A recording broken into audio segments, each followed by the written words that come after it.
What I Am. Written by Night Breeze. Read by no one and nobody.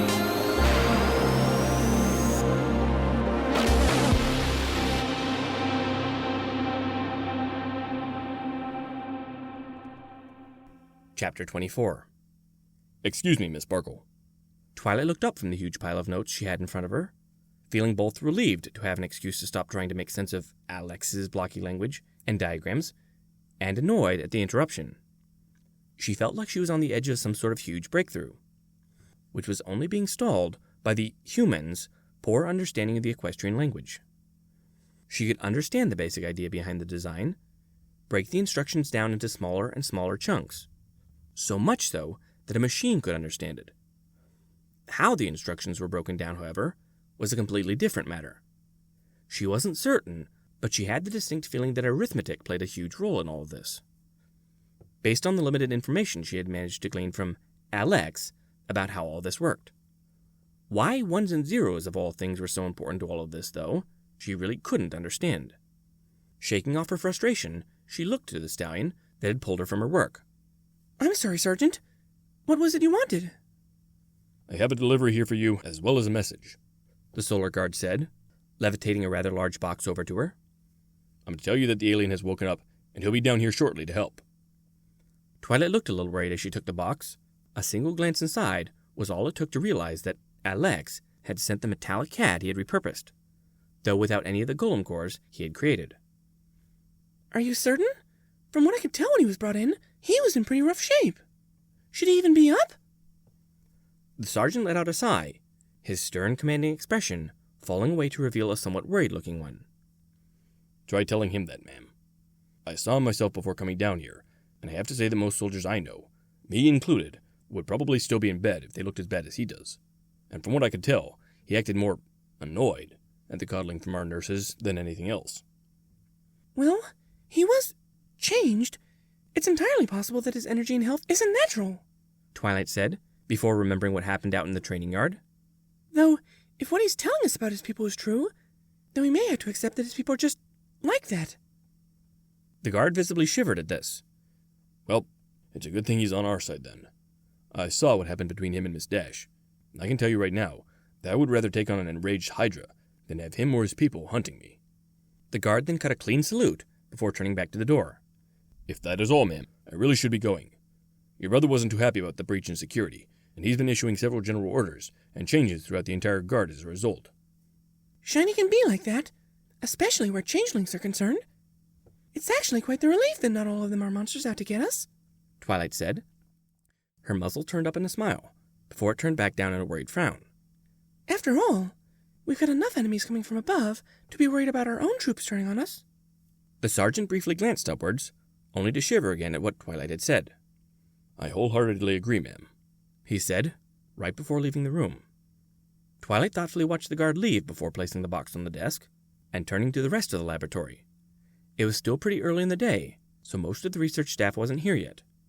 To be specific, only two other ponies were here, Dr. Burner and his brother Beaker. At the moment, they were working on some of the alien artifacts that had been recovered from the crash, though Twilight couldn't help but pick up on a somewhat strained atmosphere between the two. Whatever was going on between them, though, would have to wait. If the so-called remnants of the Kryn Empire came here, they had to be ready, and Twilight was not about to let a brotherly spat be the reason behind the fall of Equestria. "Burner, Beaker, Alex will be arriving soon, and judging by what he sent ahead of himself, we'll probably be working on the Omniscope. Go put away the recovered artifacts and get what we need from storage." Burner muttered something that Twilight didn't quite catch, right before receiving a hoof to the back of his head from his brother, much to Twilight's shock. Instead of turning and snapping at Lab Beaker, though, the usually vocal Bunsen Burner just rubbed the back of his head before inclining his head in apology. "I mean, we'll get right on that, Miss Sparkle." Beaker said, seemingly pleased with himself. "Are you two okay?" Twilight asked, confused and somewhat worried at the two brothers' actions. "We are perfectly fine, Miss Sparkle. Just a little misunderstanding yesterday. Completely my fault," Bunsen Burner said, before inclining his head politely. "Now, let's get ready. I have a feeling that we have a lot of work to do." It took the three a while to get everything ready. The pieces of the omniscope were also out, but the actual tools and materials they would need for the construction of a golem were not. Instead, they had been concentrating on unlocking the secrets of the aliens' tech, while Alex worked on overcoming the language barrier. It was going to take some time before Alex was ready, but it was something that the entire team agreed needed to happen before they were able to make any progress on the scope. It was a bit strange that he was headed down here with his meager skill in the equestrian tongue, especially considering how much of a beating he had taken the day before. But Twilight just shrugged it off, thinking that it was probably just the human being unable to lie down and rest while others worked. Applejack is like that, stubborn to a fault. Considering how similar he is mentally to ponies, I wouldn't be surprised if he shares some of our failings as well, she thought, as she scooped up several alien metallic spheres and dumped them into a box. As the three worked, they were slowly joined by more and more of the research team. It didn't take Twilight long to explain what they were doing, but she was a little annoyed when she had to explain it multiple times. In fact, she was in the middle of explaining the situation to Razorback, the remaining Minotaur on the team, when the door opened behind her, letting her know someone else had arrived. "Oh, for pony's sake, why don't—" she started to say, but stopped short when she realized that it was Alex who had arrived, with Celestia in tow. Twilight had to agree with the sergeant's previous statement. Alex really didn't look like he should be up, or even conscious. His whole face and the one hand that she could see looked like they were completely bruised. In fact, they both looked like they were part of the same bruise. His other arm was nowhere to be seen, but there was an odd lump in the front of his lab coat, hinting that his arm was probably still in a sling. "My goodness, Alex, you look absolutely terrible. You should— Wait, I don't have the translation spell on me. Let me— Twilight started to say, but was cut off by a single wave of Alex's hand. "No, it's fine. I don't need the spell anymore," he said, shocking everyone present into silence. "The things in my head finally figured out your language. We can finally get to work now." There was a sound of glass breaking, followed by a somewhat nervous cough. Sorry about that," Burner said, as Twilight turned to the nervous, flustered stallion. He had dropped an empty beaker, and while the mess was concerning, that was next to nothing compared to the look of fear he was desperately trying to hide. "Are you okay, Burner?" someone asked, somewhat concerned. "You look kind of pale." No, I'm fine. But just probably something I ate this morning that didn't agree with me," he said, before moving towards one of the adjoining rooms. "If you'll excuse me, I think I need to have just a little bit of a lie down." The others watched him leave before attention was pulled from him by an awkward cough from Alex. Well, my things don't have a perfect word thing yet. I'm able to pick up new words pretty fast, so it shouldn't take long to explain everything, both to you with what I'm trying to make, and to me with what you've been trying to make. With everyone's help, I'm pretty sure we can have something together to stop those strange people that don't come from here." "Aliens?" Razorback asked helpfully. "Does aliens mean people from other planets?" "It does indeed, Alex," Razorback said, giving the human a helpful smile. "Then yes, we have to stop the aliens," Alex said, before taking a couple of steps forwards. "Also, I don't mean to be rude, but it's not Alice." Razorback looked a little confused at this. "What?" "My name, though I can understand if you cannot pronounce it correctly, but my name is Alex.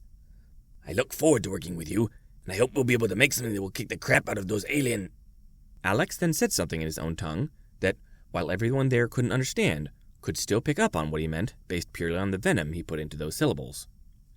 He then turned to Twilight, his black eyes somewhat unnerving, despite the warmth in his expression.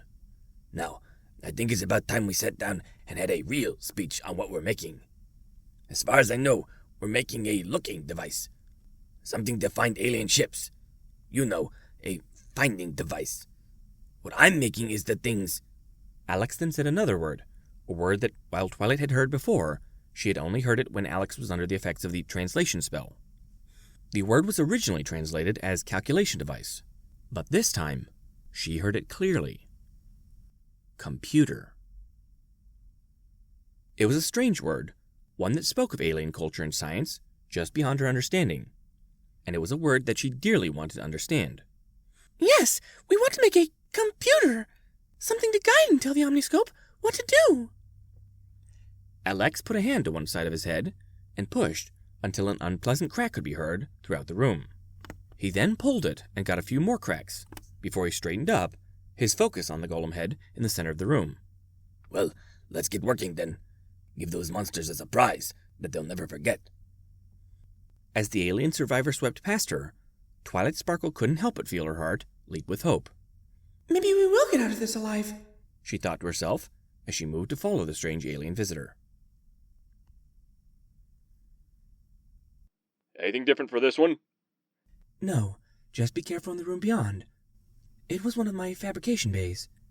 Initial damage reports say that this area was destroyed, but since I have no power in this area, I really do not know how badly. However, since the other areas are impassable, this may be your only way to the core without relying upon heavy machinery to dig me out, Yavar said through the intercom inside the three astronauts' suits. At the moment, they were each outfitted with one of the aliens' communication devices in their left ear. They had decided to go with those simply because the walls of the alien structure would block the humans' radios, and none of them were too keen at setting up radio relays every time they moved to a new room. As a bonus, according to Yavar, the alien comms also acted as teleportation beacons, allowing Yavar to get the humans out of there should something terrible happen. The humans were still incredibly fuzzy on how the laws of physics were broken so casually here, but the display from Miss Jordan back in the bay went a long way in at least strengthening their faith in this so-called magic.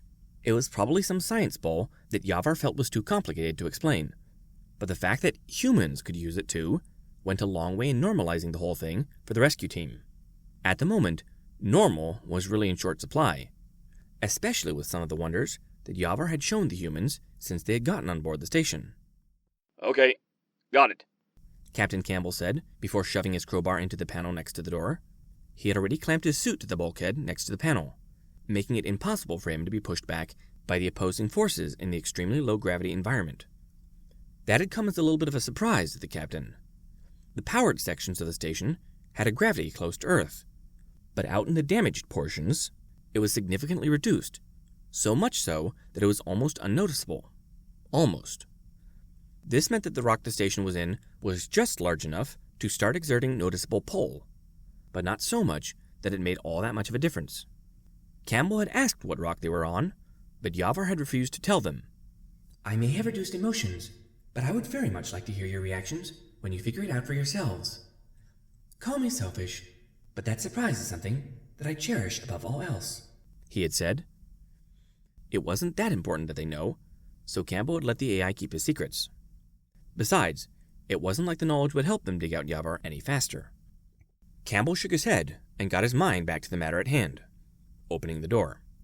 The panel gave after only a single push of his crowbar, revealing the massive alien symbols, lines, and circuitry, as well as the single metal wheel in the center of the whole affair. Barrett? Captain Campbell said as he handed the crowbar back to his subordinate without looking. He then reached out and grabbed the wheel in front of him and gave it a hard right turn. The wheel only turned a little before coming to a stop, creating a thunk of a sound that would have been completely unheard in the vacuum if it weren't for the fact that Captain Campbell was currently gripping the wheel of the door. Without skipping a beat, the captain immediately turned the wheel in the other direction. It moved easily, causing even more sound to propagate into his suit, letting him know that the mechanism was doing its job. Sir, stop! Close it! Lieutenant Barrett said, ripping the captain's attention away from this task. He did as he was told, before turning to his lieutenant. Something wrong, Barrett? Lieutenant Barrett just pointed his flashlight back the way they had come, its steady beam illuminating several pieces of debris that had hit the back wall that wasn't there before. Sir, I think this area might not be as damaged as we thought. There's still air in there. One of my fabrication bays still has atmosphere? Yavar asked, his voice oddly registering only mild surprise. Then it is entirely possible that the whole bay beyond is in good repair. That is a grand blessing indeed. What do we do then? Captain Campbell asked as he leaned against the steel bulkhead. It would be preferable if you kept the atmosphere inside, for when we power up the bay and put it to work later. For now, I would suggest you use the fuel generators you've been carrying to create a seal around the door. Lieutenant Barrett gave a short nod before he began setting up the fuel generators that he had been carrying up to this point. He had no idea how these things worked, but a few tests back in the shuttle bay had been enough to let him know and his team know that they did work. They were good enough to stop a bullet and could conform to their surrounding area to create an airtight seal. At the very least, it would allow the 3 humans to enter the area beyond without the need of heavy equipment, or worrying about an explosive decompression from the other side. He was very careful, though, checking at least 3 times that everything was in place before activating the field. You do not need to be that careful, Lieutenant Barrett. Those fields are far safer than the suits you are wearing, the alien AI said through his earpiece. Forgive me for being thorough. I'd rather not find myself hurtling through the void, Barrett said sarcastically, before pressing the button. There was a noiseless yet pretty display of light, and a blue shimmering field came into existence around the lieutenant, his team, and the door that they were going to try and open. I'd also rather trust equipment that my boys have tested inside and out. Thank you very much. Don't antagonize the snake, Barrett. We're still very much in uncharted waters here. Captain Campbell said, before grabbing the wheel once again. Best to stay on his good side, seeing as how he knows this place's layout better than us. I am not offended, Captain. The lieutenant is merely expressing distrust of the unfamiliar. A logical reaction to a strange and dangerous situation, Yavar said, as the captain turned the wheel ever so slightly to open a small crack in the door. As expected, the door only opened a little, causing a number of dust particles, metal shavings, and what looked like small bits of paper to rush through as the air inside rushed to fill the vacuum of the astronaut's small bubble. There was a dull thunderclap of sound that was partially muted by the 3 soldiers' suits, and just like that, the 3 found themselves in a pressurized environment again. Once the captain was sure that the fields were holding, and that nothing was going to come flying at them out of nowhere, he began turning the wheel again while his lieutenant and sergeant pointed their lights into the room to get a better look. Wow-wee! Sergeant Powers said, his voice filled with wonder. This place looks pretty untouched. Don't know what any of this does, but if fabrication bay means what I think it means, then we've hit the jackpot. It does. That we did. And no, you can't stick around and play with any of it. Especially since it's unpowered. Captain Campbell said, as he let go of the wheel and followed his men into the room. The sergeant grumbled a little in disappointment, but the captain ignored it, in favor of taking a look around the new room. It was quite spacious in here, and just as alien as everything else they'd seen so far. Along the left-hand wall, Campbell could see 3 pads that looked for all the world like teleporter pads from Star Trek, complete with a standing console to control the whole affair.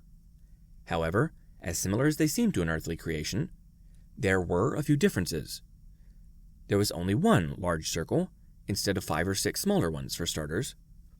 The circle was also surrounded by a number of small alien symbols, making it look more like some kind of magic circle than anything one would see in Star Trek. There was also a number of large mechanical arms suspended above the pad, further differentiating them from something from the old TV show. To the right of the team was a large heavy set of double doors that looked like it would take heavy equipment just to move an inch, as well as a number of small circular discs set in the wall next to the door. There were also a few desk-like structures here and there, seemingly bolted to the floor. A smart move, to be sure, but it looked like that thinking did not extend to the stuff that had been on those desks, since the room had little bits of paper, dust, metal shavings, and other debris floating in the otherwise empty space. While all of that was interesting, it was the smaller set of doors, directly across from where the team had entered, that caught his eye. They were identical to the ones the team had entered, making them more likely to be an exit than the large doors to the right. The doors directly opposite to the ones you came in leads to an elevator. If you head down the shaft, and there is no damage further down, it should lead directly to me, Yavar said, confirming Campbell's initial assumption. Gotcha. Lieutenant Barrett, you close the door while we start working on making this easier to cross in the future, Campbell said as he took back his crowbar from the lieutenant. The captain then reached for Sergeant Powers' back and pulled off the length of rope that was attached there. Sergeant, let's make a bridge. In very short order, Captain Campbell tied a simple slip knot to the sergeant with one end of the rope, then began tying off the other end to the nearby desk. The sergeant then used the desk as leverage to get his feet against the wall, and pushed off into the empty void in the middle of the room. It wasn't a perfect flight across the room. There was actually air in here, as well as very, very low gravity, and Powers had plenty of surface area and mass to provide resistance. However, he still managed to make it across without having to rely on his suit's propulsion, or even touching the floor. Okay, Captain, we're good to go, the sergeant said the second he had tied off the rope on the other side. Campbell gave a short nod, then turned back to Barrett. You all set here? Yes, sir, Barrett said, before gesturing towards the makeshift bridge. After you, sir. It did not take them long to cross, and before they knew it, they were prying off the panel for this door, too. The only problem with that, though, was that it seemed like this room was the only one that still had an atmosphere. Sergeant, stop! Stop! Campbell said, causing the sergeant to quickly close the door again. What's wrong, Captain? Yavar asked curiously. We're losing atmosphere, and I'm pretty sure I don't need to tell you why that's a bad thing. Campbell said as the lieutenant began setting up another force field. I think I have an idea why this area was reported destroyed. Very well, Captain. Please be careful, though. It may be dangerous. You never know what sort of debris could be floating out there. Yavar said, a mild note of worry bleeding into his voice. I'll stand by with the teleport, but remember that the beacons do not give me a bearing on your life signs. You will need to tell me if there is a problem. We heard you the first time. Campbell said as his lieutenant activated the field. Okay, go ahead. It was quite unnerving to have the muffled sounds just outside their suits suddenly sucked away, but it was an experience that the three astronauts were used to. Once the air was evacuated from the confined space, the sergeant quickly finished opening up the door, allowing the three to finally get a good look at what kind of damage was on the other side. It was as if they were standing on the side of a large, melty metal crater. Above them was nothing but empty space, a small amount of floating, melted metal, and a rather large red planet off in the distance. The planet itself was what caused the captain to stop in his tracks, though, as he suddenly realized where they were. It's Mars, he said, pure wonder in his voice. So, you can see the planet from there? Yavar said, cutting through the astronaut's wonder. I was hoping it wasn't that damaged, but this may change things. Ignoring that for now, please tell me, how does the view look to you? I hear wonder, but I would like an accurate description of how you feel, knowing that you're standing on the moon of Deimos. We're on freaking Deimos? Barrett said, looking up at the red planet in abject wonder. But we have telescopes pointed out here all the time. How could you build something like this out here without us noticing? For that matter, why hasn't the moon slammed into the planet yet? Sergeant Powers asked as he looked down into the darkness of the crater below, then back up into the abyss above. You said it was attacked. If the Kryn weapons created a crater this deep, shouldn't it have caused problems for the moon's orbit? There was a slight hum from Yavar, a tone that the humans had quickly associated with the AI thinking up a response. We are capable of rendering our ships invisible to your instruments. It was also extremely useful that Mars and Earth were on opposite sides of your star at the time. Once the station was finished, we concealed it inside the moon, using some of the leftover material, as well as some very advanced modeling techniques, to make it look as if nothing had changed about the moon's surface, effectively making it invisible to your planet. There was a pause after this, and when Yavar began speaking again, his voice sounded a lot less sure of itself. As for the moon's orbit, the weapons the Kryn use do not carry much kinetic force. They are primarily plasma-based, and while plasma does have mass, it isn't nearly as much as you would think. Wait, if this was hit by plasma, then shouldn't this all have been turned into liquids or gases? Captain Campbell asked, the lights on his helmet illuminating the melted crater. That still would have created an explosion, possibly enough to move this rock. There was another hum from Yavar, before the odd alien AI chose to respond. You are correct. However, you are also forgetting something. The Kryn did not want to be discovered. I can confidently say that the fact that Miss Spivak managed to kill a few of them was certainly not in their plans. Nor were they planning on leaving some of their soldiers behind. They are a prideful race, true, and tend to think of non-spacefaring species as primitive savages, but that does not mean that they would do something as noteworthy as removing a celestial body from its orbit. Your people are capable of deploying nuclear weapons, and that always puts other races on edge. I would surmise that a moon disappearing from the night sky would cause some concern on your planet, and they did not want to put your people on alert. So, they probably stopped it from falling. Campbell said, before looking back down the crater. Well, wherever we are, we should probably get moving. We have... Before he could finish, there was a bright flash of light from somewhere above him, illuminating the entire crater, and causing his subordinates to swear in fear and surprise. Campbell quickly looked up and felt the pit of his stomach drop in abject fear. Above them was a sleek yet enormous ship. Its profile looked surprisingly similar to a fighter jet, though the wings were much smaller and far further along the back of the ship than Campbell would have expected from such a craft. The nose had a distinctly reptilian look about it, especially with the twisting open-mouthed snake painted on the side. Its jaws stopped right before the nose cone. Campbell could also see the letters painted on the ship, but what they said was far beyond his understanding. What is it? What do you see? Yavar asked, worry clearing his voice. Where the hell did that come from? Campbell said, pointing towards the alien craft while ignoring Yavar's question. I don't know, sir. It wasn't there a second ago. Then I saw this weird flash of light, and it was suddenly there. Before Campbell could say anything else, or indeed think of any orders to give, there was a sudden burst of noise from the comms in each of the humans' ears. They were clearly words, the syllables very distinct, and the tone one of unmistakable authority. The language itself, however, was completely beyond the three humans. It had an odd note of familiarity, and Campbell briefly thought it sounded almost like German, though this language was harsher and with more drawn-out lisping sounds. Yavar, what was...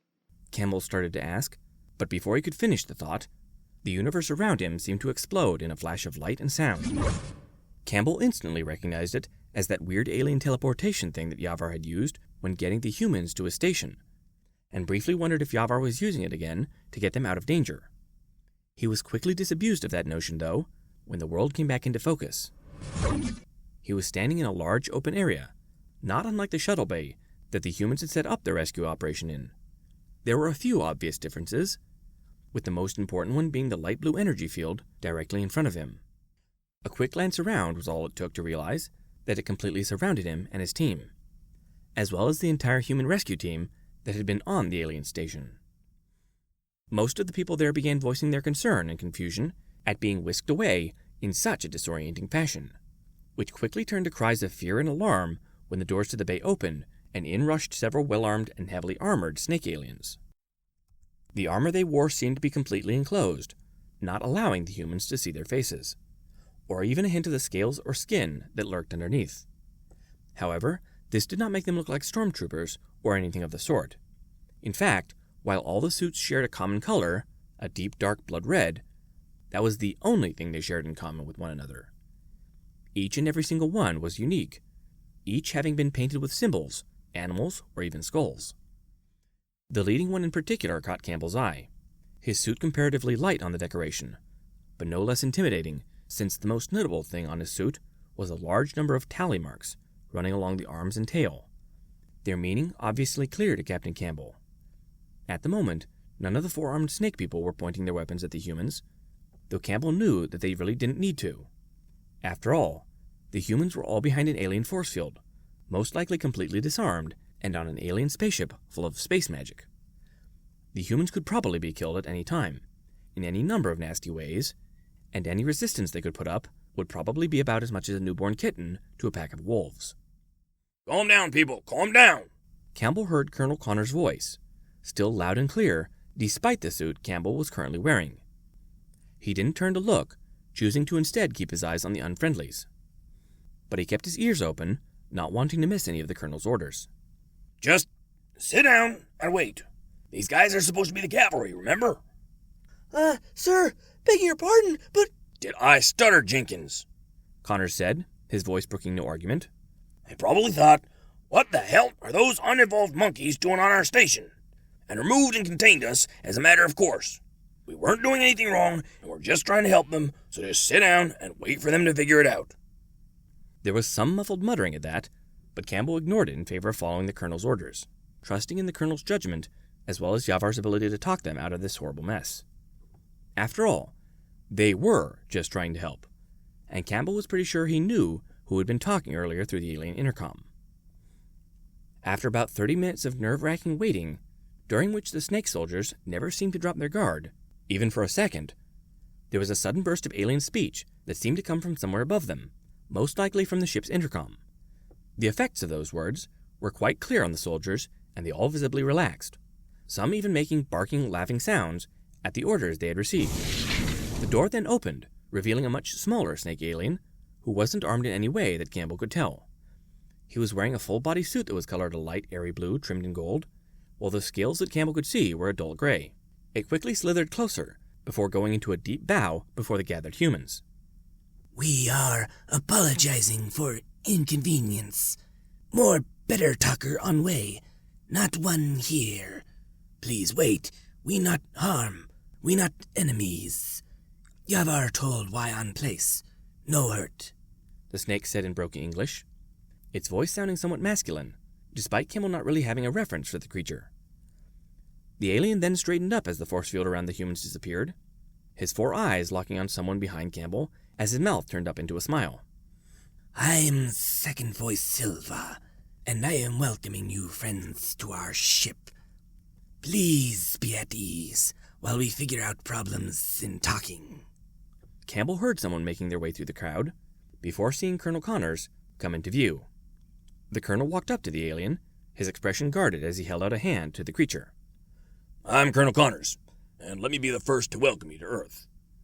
There was a slight pause, most likely because the alien was trying to figure out what the colonel had said, before he gingerly took the colonel's hand with one of his own, on the same side as the colonel was offering, funnily enough. Good meetings, Colonel Connors, and am being welcoming you to our ship. We are here to helping, hoping that good friends for all. Campbell let out a breath that he didn't even know he had been holding, as did a number of people around him. Here, I was thinking the next alien ship we'd see would be those freaky bugs. He muttered, forgetting that his intercom was still on. Same here. Looks like I owe Stevens $10. Lieutenant Barrett said. This drew out a chuckle from Campbell, but he didn't say anything. He was too busy marveling at the incredibly good fortune that had just landed in their laps. Though he was still pretty sure that most people back on Earth were still going to freak out about all of this.